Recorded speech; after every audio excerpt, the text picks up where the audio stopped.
Namasté à toutes et à tous, c'est Méditatou. Dans ma quête de connaissances et de pleine compréhension de la méditation, une question s'est imposée d'elle-même. Quelles sont les origines de la méditation ? Réponse : la méditation est à l'origine enseignée par le bouddhisme, dans sa forme la plus traditionnelle. Afin de pouvoir en apprendre plus sur la culture et les traditions de cette religion, que l'on peut plus considérer comme une philosophie qu'une religion d'ailleurs, j'ai choisi de me rendre au Népal à la fin de l'été 2018. Dans cette série de vidéos vlogs, je vous emmène avec moi à la découverte de ce pays resté longtemps mystérieux, qui a de nombreux secrets à nous dévoiler. Attachez vos ceintures, décollage imminent.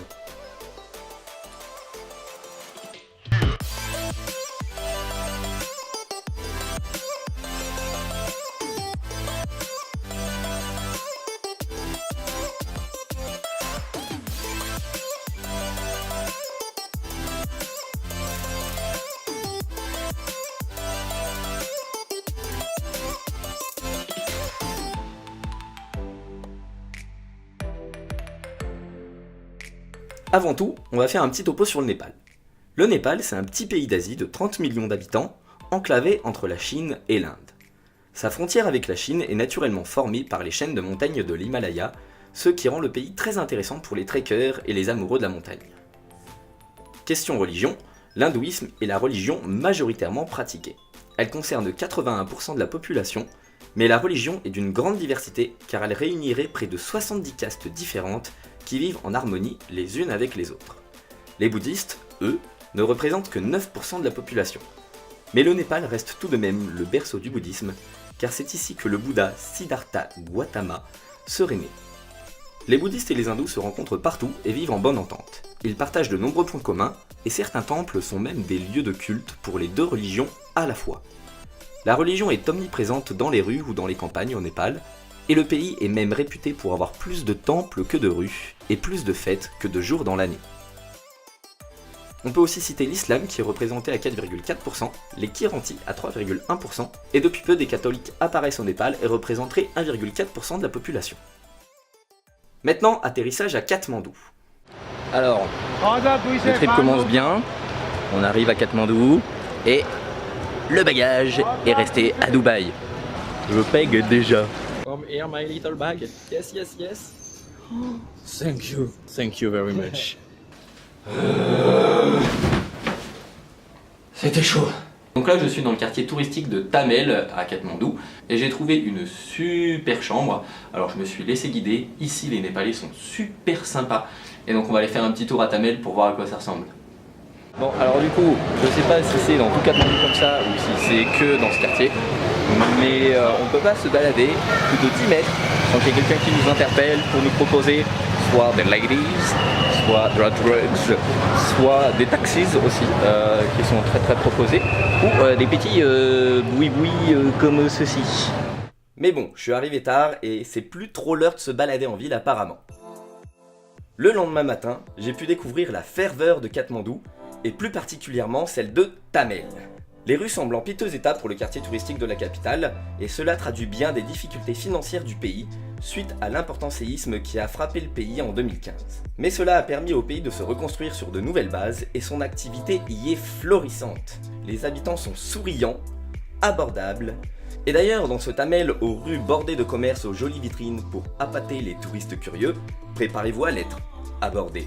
Hello, taxis, ladies, drugs. Après avoir réglé quelques affaires administratives en ville, je peux me rendre dans le premier lieu qui m'intéressait, Soyambunat.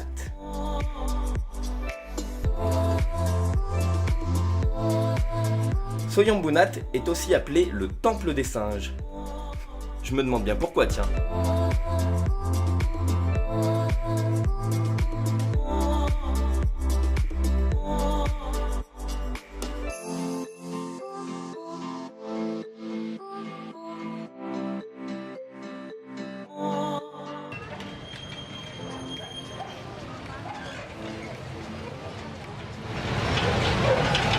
Idée d'à quoi tout faire, mais je vais me renseigner. Bref, cette structure est l'un des plus anciens temples du Népal. Enfin, je devrais dire stupa, parce que c'est comme ça qu'on appelle ces bâtiments religieux avec cette forme typique. Ce stupa fut construit au début du 5e siècle, soit il y a environ 1700 ans. L'histoire voudrait que Manjushri, l'un des disciples directs de Bouddha, se rendit à Soyambu parce qu'il eut une vision du lotus. Cette fleur symbolise l'éveil dans le bouddhisme. Une fois arrivé, il découvrit une vallée magnifique et décida de creuser une gorge pour que l'eau puisse s'écouler du lac, et l'ancêtre de Katmandou vut ainsi le jour. Et malgré le séisme de 2015 qui a bien endommagé certaines parties du site, regardez-moi ça. Le stupa, majestueux du haut de ses 1700 ans, a fièrement tenu bon. Mais avant de pouvoir l'atteindre, il faut être prêt à grimper, parce qu'il y en a des marches. Ah, il faut le mériter sa méditation au temple. Hein. On y est. Un guide m'a fait faire un petit tour du Monkey Temple. Oui, lui là. Et il m'a expliqué à quoi servent donc ces trucs. Ce sont des moulins à prière. Et ces moulins à prière, on doit les faire tourner de la main droite tout en tournant autour du stupa dans le sens horaire. Du coup, les moulins tournent eux aussi dans le sens horaire. Et on doit le faire tout en récitant intérieurement le mantra de la compassion universelle.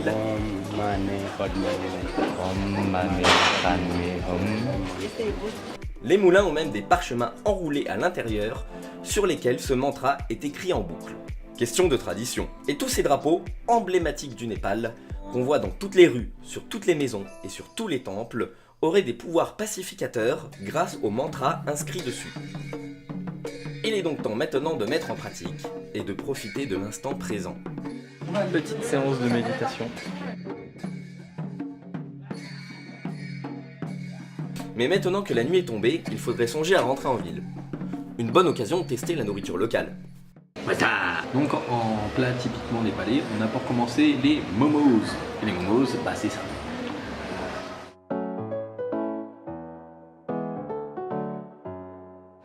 Et apparemment, si vous voulez des choses en 2 minutes pour un rien de temps, ici il y a un alcool qui est fait maison qui s'appelle le Raski. Et simplement ce petit verre obtenu pour l'équivalent de 80 centimes d'euros pour payer à bord. Ne montrez pas le mauvais exemple aux enfants, ne buvez pas d'alcool devant eux. Et puis c'est pas très méditatou. Fort comme du whisky. Et bah du coup, namasté. On est sous la pluie avec le masque et le parapluie. J'ai l'impression d'être un vrai japonais. Le lendemain matin, je me suis rendu au Narayanriti Palace Museum. Excusez pour la prononciation. Mais malheureusement, les appareils photos sont interdits à l'intérieur, donc j'ai pas pu vous rapporter d'images.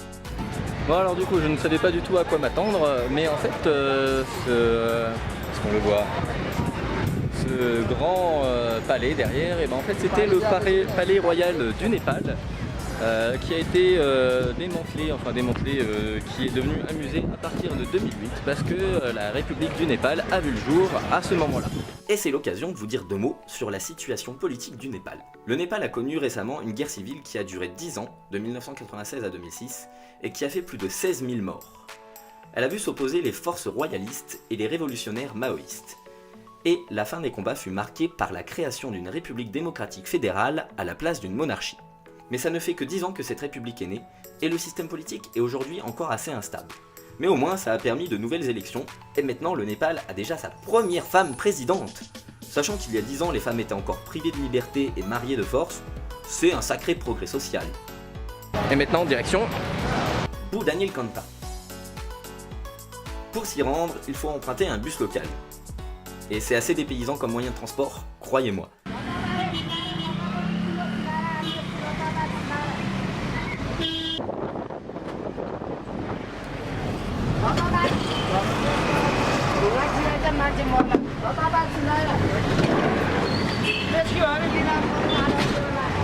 Une fois sur place, j'ai aperçu un temple au sommet de la colline. Je m'étais pas préparé à marcher autant, qui plus est sous la pluie, mais c'est l'occasion de profiter du moment présent et de s'abriter sous des temples que je n'aurais sinon pas eu l'occasion d'admirer.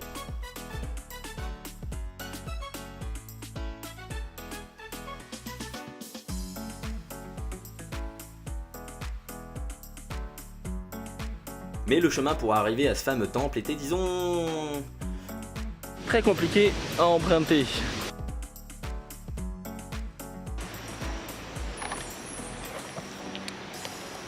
Et donc là-bas, oh, il faut encore que j'aille là-haut.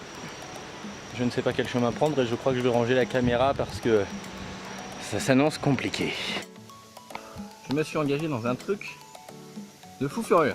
J'ai voulu rejoindre un temple qu'on m'avait indiqué comme étant un super temple pour faire de la méditation. Ça fait une petite heure que je marche pour essayer d'escalader ça. Vous voyez l'état de la route. Je n'ai aucune idée de comment je vais faire pour faire ce chemin dans le sens retour, en savate, dans la boue, dans la forêt, au milieu des ronces. J'ai tout donné pour venir ici, mais enfin, il est là. Je sais pas ce qu'il y a à l'intérieur, je sais pas s'il y a vraiment des bouddhistes, mais j'y suis arrivé. Et même si le temple était en fait en reconstruction, donc pas ouvert, j'ai pu entrer dans l'enceinte et profiter du calme et du silence que ce lieu m'offrait, ainsi que de la vue merveilleuse qu'on peut avoir sur la vallée de Katmandou. Je vous laisse donc vous aussi en profiter.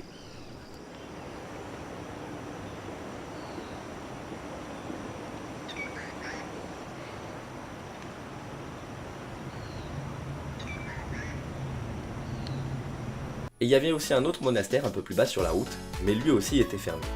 Et c'est même ici que Cyrus North, un autre youtubeur, avait fait de la méditation dans sa vidéo sur le Népal.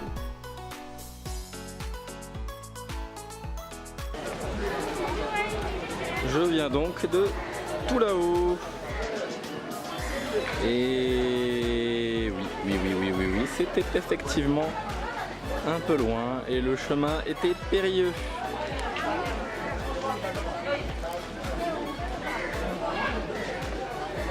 Mais on y est enfin arrivé. Mais attends 2 secondes, qu'est-ce que c'est que cette porte?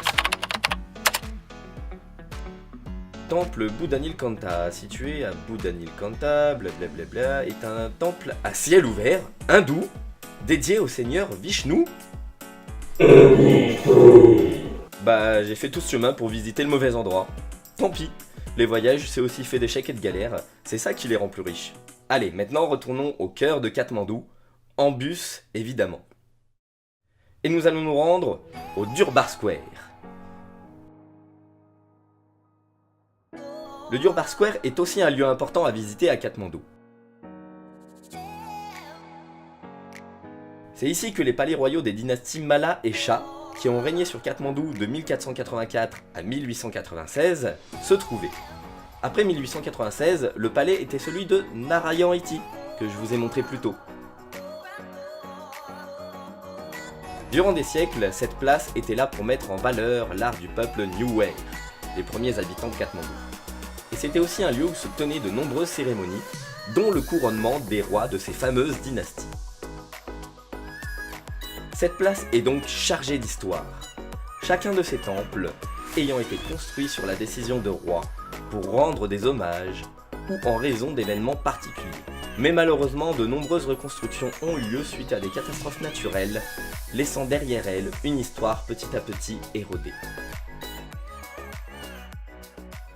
Notre prochaine direction est le stupa Buddhanath, ou Bodhnath.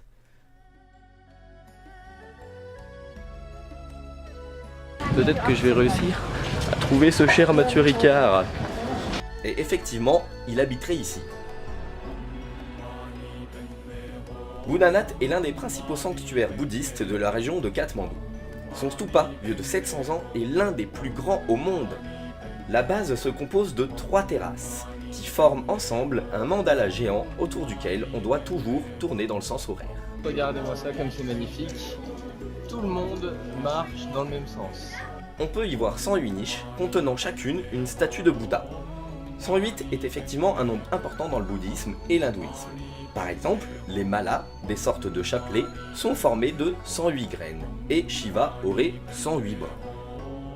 La base du stupa représente donc la terre, la coupole l'eau, la tour sur laquelle on peut voir le regard profond du Bouddha représente le feu, la couronne avec les 13 marches symbolisant les 13 étapes de l'éveil représente l'air, et le pinacle, l'éther. Et c'est aussi ici que plus de 10 000 Tibétains, persécutés par le régime chinois, ont trouvé refuge depuis 1959. Cela a entraîné la construction d'une cinquantaine de monastères, transformant donc Boudhanath en un vrai village tibétain.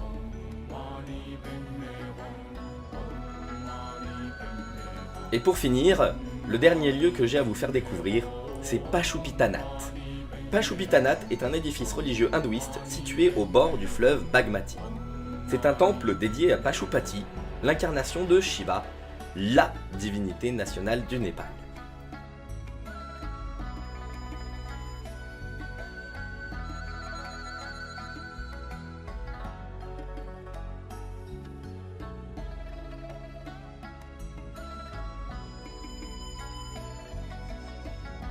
Pour les hindous, ce temple est l'un des plus sacrés, à tel point que seuls eux peuvent y entrer. Mais cela ne m'a pas empêché de pouvoir profiter de tous les temples et sanctuaires qui ont été construits aux alentours au fil des siècles et qui servent aujourd'hui d'abri aux sadhus, des ascètes hindous. Au bord du fleuve, les hindous pratiquent toujours selon la tradition des crémations rituelles de leurs défunts. La tradition veut que plus la personne était riche, plus elle était brûlée près du temple. Et ces pratiques sont tellement ancrées dans la société que les enfants jouent dans le fleuve à quelques mètres de là au KLM, la mort et la vie. À l'arrière de Pashupitanath se trouvent de magnifiques jardins avec de nombreux petits hôtels et qui, tout comme Soyambu, est habité par de nombreux singes.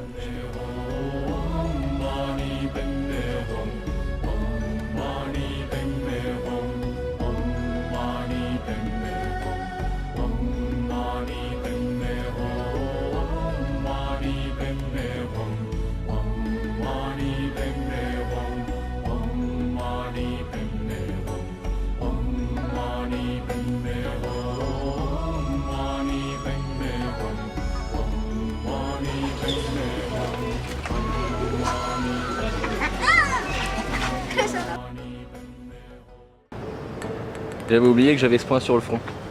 Bon, en vrai, je le fais pas exprès, hein. Mais chaque fois que je me balade, je finis par me retrouver dans la jungle. Bon, il y a peut-être de la jungle un petit peu partout aussi ici, mais voilà, juste à côté du temple, enfin de la zone des temples. Petite forêt avec petits singes.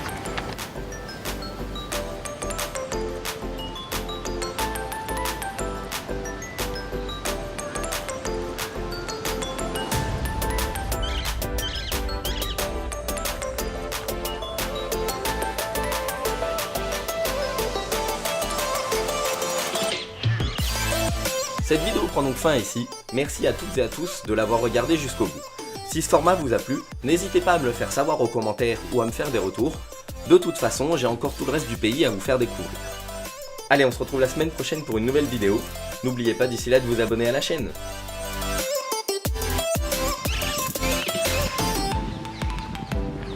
Namasté les amis, et méditatou.